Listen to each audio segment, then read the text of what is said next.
La verdad es que os estoy mal acostumbrando con tantas revistas y tantos días seguidos. Y también estoy cayendo en algo que no es la tónica habitual del canal y estoy poniendo una serie de revistas del mismo año e incluso prácticamente de los mismos meses.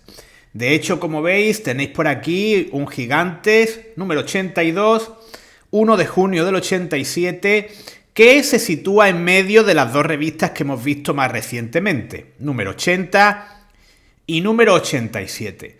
La verdad es que así han salido del montón, pero os adelanto que ya próximamente, como me gusta hacer la cosa, irá cambiando. En primer lugar, la próxima revista que veremos después de esta, aunque es del 87, no es un Gigantes. Y la siguiente que tengo en mente, que ya ha salido del montón, es del año 88.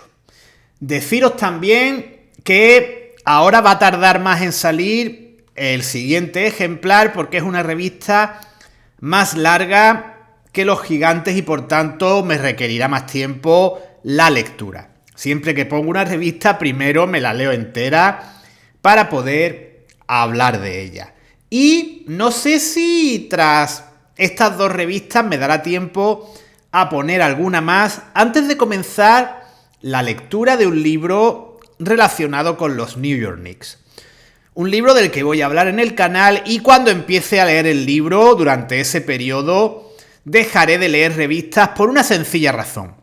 No quiero mezclar información y si leo revistas y libros al mismo tiempo, al final mi recuerdo va a ser a Magic Johnson pasándole el balón a Patrick Ewing mientras ambos comparten equipo en el Madison Square Garden. Así que mientras no comience ese libro, iremos viendo alguna que otra revista más. Y ya no me extiendo más con introducciones, que muchos ya habrán abandonado el barco. Gigantes, 1 de junio del 87, protagonista de portada, Magic Johnson. Estábamos ya con los Lakers y los Celtics cerca de la final de la NBA. Seguimos viendo también, vamos a ver la actualidad de la selección previa al Eurobasket. Y Antonio Martín también va a tener protagonismo en este ejemplar. Tenemos un anuncio de Superbasket número 16. Creo que no dispongo de él, pero mi propósito es hacerme con él en el futuro. En la derecha, en la parte de abajo, una información relacionada con la Primera B y cómo estamos en una época de improvisación.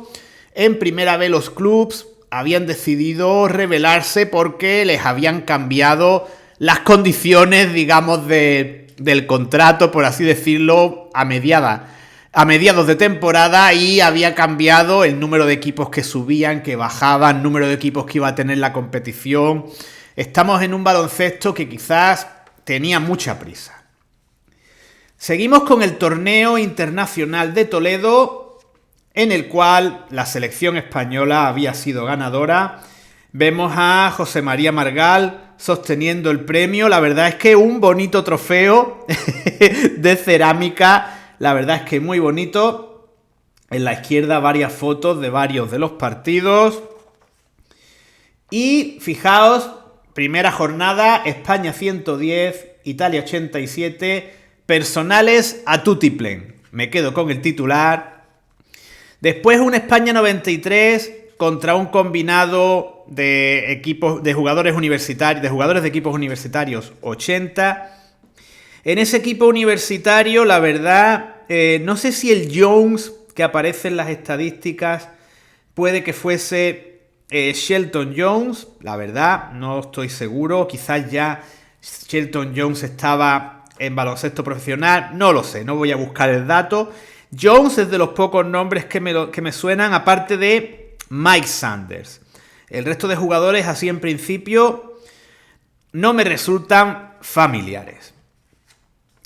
Finalmente, en el partido de España con la Unión Soviética, también con victoria de España, vemos que el único jugador de la Unión Soviética conocido era Kurtinaitis. El resto eran como una especie de combinado de equipo B de la selección.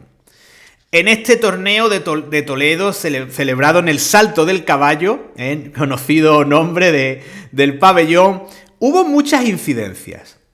Hubo una rotura de tablero, Biriukov y Kurtinaitis se encontraron en las gradas y tenemos otras fotos con otros protagonistas, como por ejemplo Aito García Reneses, un árbitro, José Ángel Gárate, que se retiraba tras ese torneo, y varios militares que habían asistido a ver el encuentro. A continuación tenemos a uno de los rivales de España en el Eurobasket, concretamente a Grecia, que hasta entonces, si leéis este artículo, el baloncesto griego era un baloncesto muy, muy pobre, con un historial muy limitado, y ya empezaban a florecer con las figuras de Galis y de Giannakis, pero no se atisba por ningún lado un favoritismo para la selección griega. Pero sí tenemos aquí el germen de lo que hoy en día significa el baloncesto en ese país. Proseguimos con varias cartas al director, con Díaz Miguel como protagonista principal de esas cartas, algo que solía ser habitual. A continuación, una serie de noticias y el anuncio de un campus de baloncesto en Puerto Real con los hermanos Petrovic como invitados de honor. La verdad es que los que asistieran a ese campus, la verdad es que vivirían una experiencia realmente única. Y también quiero destacar en la parte derecha una columna realmente curiosa, Sevilla, TVE y El Porro, en la que critican a un periodista que había hecho una serie de comentarios sobre la posibilidad de que Sevilla comprase una plaza en Liga ACB, lo que entonces era Primera División, y dicen que ese articulista se había fumado un porro antes de hacer ese artículo. La verdad es que es un artículo un poco desenfadado y curioso. Proseguimos y tenemos a Pepe Arcega en su primera experiencia con la selección y se mostraba humilde y sincero en esta entrevista realizada en Sevilla durante un torneo que jugó la selección antes del torneo de Toledo que hemos mencionado, y Pepe Arcega habla de la importancia de la influencia de su hermano Fernando Arcega para que se dedicase al baloncesto, de cómo le había supuesto un esfuerzo titánico llegar al sitio en el que estaba en ese momento, a ser convocado con la selección, y daba por hecho que él no era ni siquiera uno de los 3, 4, 5 mejores bases nacionales, pero sí aportaba algo diferente y sobre todo aportaba defensa, que es lo que esperaba Díaz Miguel de ese tercer base. A continuación tenemos la preparación de la selección femenina para el Europeo de Baloncesto que se iba a celebrar en el puerto de Santa María del 4 al 11 de septiembre. La verdad es que me llama mucho la atención toda la relevancia que tenía el baloncesto en la provincia de Cádiz en aquellos momentos, en contraste con el total, la total ignorancia con respecto a este deporte que creo que hay en nuestros días. Tenemos, después de la selección femenina, una entrevista con Quique Azcón, que era el Tyron Box español. Un jugador muy destacado en Primera B, base, que medía 1,66-67 aproximadamente. La verdad es que me alegro de no haber visto esta entrevista durante mi infancia, porque habría albergado más esperanzas de llegar a ser jugador de baloncesto. Tenemos aquí ahora un póster de Andrés Jiménez emparejado con un jugador de la selección de Cuba. La verdad es que está muy bien. Otro más para la colección.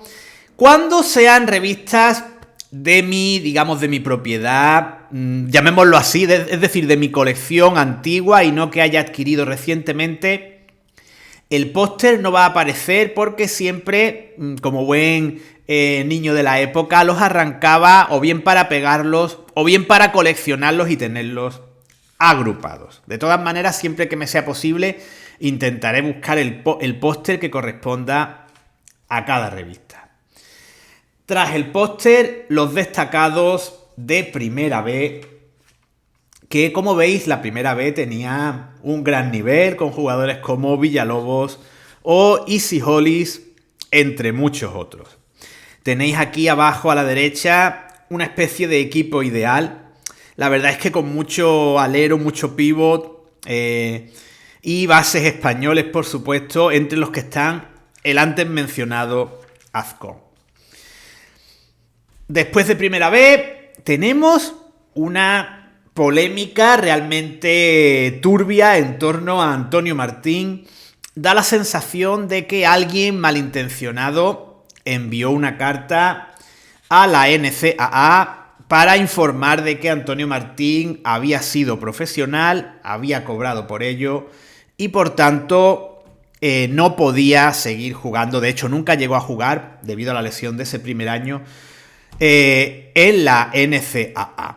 La verdad es que leyéndolo saltan rápidamente las sospechas de el origen de esa carta anónima, pero supongo que es indemostrable cómo llegó esa carta a manos de la NCAA o en este caso de la universidad en la que el jugador se encontraba, la de Pepperdine. Después de Antonio Martín empezamos ya con cosas más, digamos, internacionales con la NBA. Y tenemos un artículo relacionado con los Detroit Pistons, ¿vale? Que da la sensación, es un artículo muy didáctico y da la sensación de que era la primera vez que se tomaba a los Pistons en serio. Parece que el hecho de llegar a la final de conferencia con los Celtics es lo que realmente los había puesto en el mapa, y hasta entonces básicamente lo que se había hecho era hablar más bien de Isaiah Thomas a nivel individual. Hablan por supuesto de Chuck Daly, que consideran que podría haber sido entrenador del año en esa temporada en lugar de Mike Schuller. La verdad es que apoyo esa opinión, y si queréis saber más de estos Pistons os invito a ver los 2 vídeos que pusimos en el canal dedicados a los Bad Boys y que hablan con grandísimo detalle de toda esa época gloriosa del equipo de la Motown. En noticias tenemos una lesión de James Donaldson, de la que salió bien parado, o lo adelanto, hago spoiler, su carrera prosiguió y bastante notablemente, varios años más, incluso estuvo en la Liga Española. Una sanción de $3.000 para Kevin McHale por tener un altercado con un aficionado. No solo los jugadores, digamos, a priori conflictivos como Vernon Maxwell se peleaban con aficionados, Kevin McHale también, pero para desgracia de Vernon Maxwell parece que solo se recuerdan sus malas acciones y no las de otros jugadores. John Lucas tenía su futuro en el aire, consideraba que era uno de los mejores bases de la NBA y que merecía continuar en los Milwaukee Bucks, pero no se sabía qué iba a pasar con él. A continuación, más noticias, y me ha gustado mucho, por ejemplo, la que aparece en la parte inferior relacionada con Charles Barkley. Nos vuelven a mencionar a su abuela, ¿vale? Que parece que era una protagonista en todos los números de Gigantes. Y aparte de comentarnos que había recibido un premio en base a un algoritmo de un ordenador que elegía al jugador más completo, me encanta el comentario que hace Barkley y que nos indica que necesitaba realmente, como vimos en un número anterior, volver a la universidad. Decía que de lo que había conseguido, el 70% se lo debía a Dios, el 20% a Jeff Ruland, del que hablaremos muy pronto, y el otro 20% al Dr. J. Si hacemos la suma, ¿vale? Nos sale 110.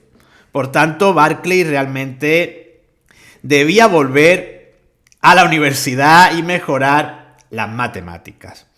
Tenemos a un Kelly Tripucka descontento en los Utah Jazz. Tras salir de los Pistons, la verdad es que, salvo la época en Charlotte Hornets, ya no vimos a ese Tripucka tan brillante de los primeros años.